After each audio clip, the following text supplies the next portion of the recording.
નમસ્કાર મિત્રો, દેશ અને દુનિયાના સુપરફાસ્ટ સમાચારમાં તમારું સ્વાગત છે। સાબર ડેરી બાદ અમૂલે ખરીદેલી જમીનનો વિવાદ, હવે વીરપુરમાં પણ પશુપાલકોનો હલ્લાબોલ જોવા મળ્યો છે। બિહારમાં વીજળી પડવાથી 19 લોકોના મોત થયા છે। રાજસ્થાનમાં પણ બાળકો પાણી ભરાઈ જતા ફસાઈ ગયા હતા। બિહારમાં 35 લાખ મતદારો તેમના સરનામે મળ્યા જ નહીં, ચૂંટણી પંચના દાવાથી રાજકારણ ગરમાયું છે। કેપ્ટન પાયલટે જ વિમાનની ફ્યુઅલ સ્વિચ બંધ કરી હતી, વોલ સ્ટ્રીટ જર્નલે જણાવ્યું છે। ખેડા જિલ્લાના આરોગ્ય વિભાગમાં બઢતી પગારમાં ભ્રષ્ટાચારનો આક્ષેપ કરવામાં આવ્યો છે।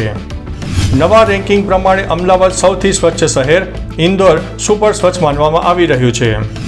ધોરણ 8ના પુસ્તકમાં ધરમૂળથી ફેરફાર, NCERTએ નવી પુસ્તકોનું પ્રકાશન શરૂ કર્યું। પહેલગામ હુમલાની જવાબદારી સ્વીકારનાર TRFને અમેરિકાએ આતંકી સંગઠનની યાદીમાં સામેલ કરી દીધું છે।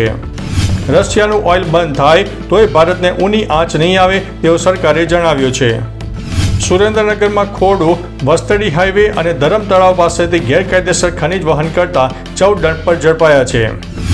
સુરેન્દ્રનગરમાં હળવદની હરિનગર ગોલ્ડ સોસાયટીની મહિલાઓ રસ્તા પર ઉતરી જતા ચક્કાજામ સર્જાયો હતો।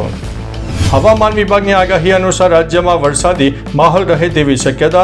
રાજ્યમાં આગામી 5 દિવસ ગાજવીજ અને ભારે પવન સાથે વરસાદની શક્યતા। હવામાન વિભાગની આગાહી અનુસાર ઉત્તર ગુજરાત, મધ્ય ગુજરાત અને દક્ષિણ ગુજરાતમાં ભારે વરસાદ પડી શકે છે। જૂનાગઢ પોલીસ એક્શન મોડમાં આવી ગઈ છે। કરોડોના દારૂ ઉપર રોલર ફેરવી વાળ્યું છે। ફરીથી 1.38 લાખનો દારૂ ઝડપાયો છે। જૂનાગઢ મહાનગરપાલિકાની સ્થાયી સમિતિની બેઠક રદ કરવામાં આવી છે। કોંગ્રેસ અને ભાજપ વચ્ચે આક્ષેપ પ્રતિ આક્ષેપ જોવા મળ્યા હતા। તો ચાલો મિત્રો, ફરીથી દેશ અને દુનિયાના સુપરફાસ્ટ સમાચાર લઈને મળતા રહીશો। ત્યાં સુધી અમને રજા આપશો। નમસ્તે।